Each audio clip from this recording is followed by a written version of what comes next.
My name is Caleb Barnes, and welcome to another edition of Frontstretch 5. There's just something different about racing at night. The sun goes down and the stakes go up. The temperature drops, the pressure rises. It's a unique feeling to see cars glistening under the bright lights, until they're not. Throughout NASCAR's night racing history, there's a small number of lighting oddities that have occurred, such as the one at the 2023 Southern 500. For this week's version of Frontstretch 5, we're going to take a look at 5 lighting malfunctions that have happened at racetracks. Race cars don't need headlights because the track is always lit. Number 1. 2014 5-Hour Energy 400 at Kansas Speedway.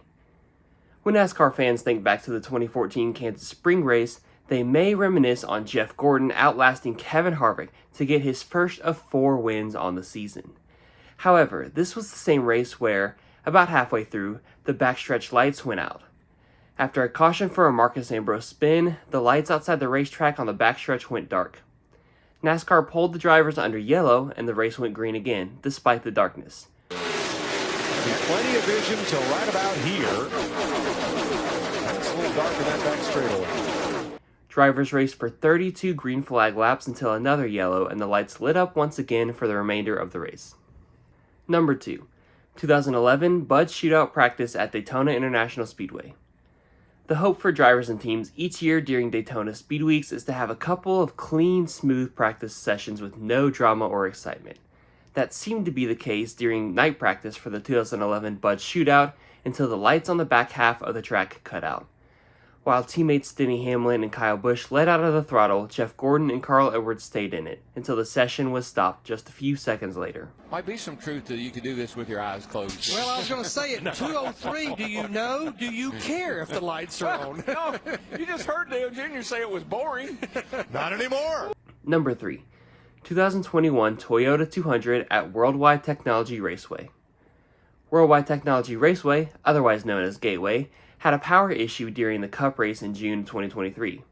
This issue happened during the day, and it was not the first power issue at that racetrack. The opening race of the 2021 Truck Series playoffs took the form of a night race at Gateway. Just 62 laps into the event, the camera feed paused, and the broadcast had to take a commercial break. When the broadcast returned, the announcers informed the viewers that a fire outside the property caused the outage, leading to the loss of power. 2, sometimes you hear them downshift. And then now you're trying to put the power down, and the truck wants to jump sideways off of turn 2 as it's in that third gear, and they'll grab 4th down the back. We've got a power outage here at the racetrack, and we're going to see if what that's going to do for us here. Coming back, stay with us here on FS1. The lights and timing and scoring went down, but after a brief red flag, NASCAR was able to finish the race with all of the lights back on. Number 4. 2014 Lucas Oil 150 at Phoenix Raceway. The Truck Series witnessed another lighting issue in the penultimate race of the 2014 season at Phoenix Raceway. To start the Friday night race, lighting issues delayed the green flag for over an hour.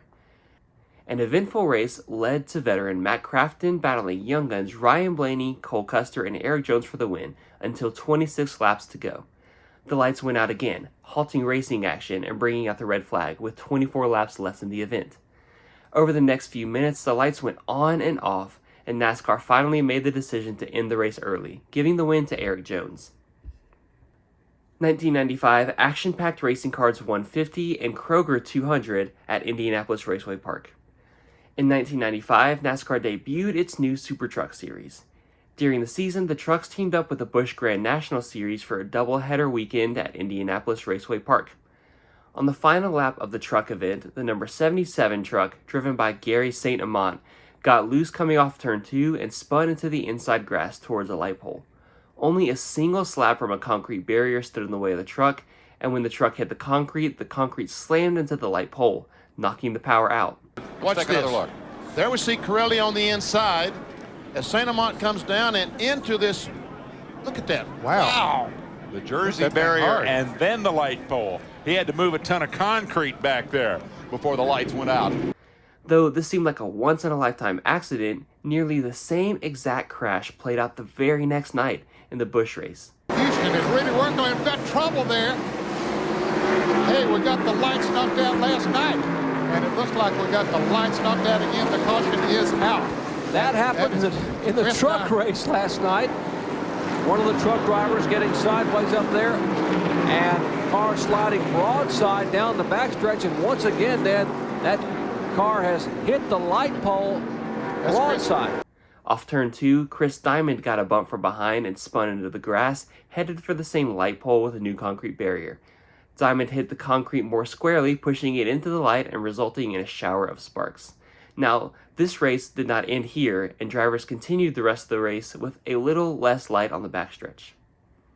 That's all for today's edition of Frontstretch 5. Make sure you like, subscribe, and comment below some other NASCAR oddities or improbabilities you would like to see more about. This is Harrison Burton, driver the number 21. Make sure to hit that subscribe button. Also, check out one of these two videos beside me. Visit frontstretch.com for more racing content.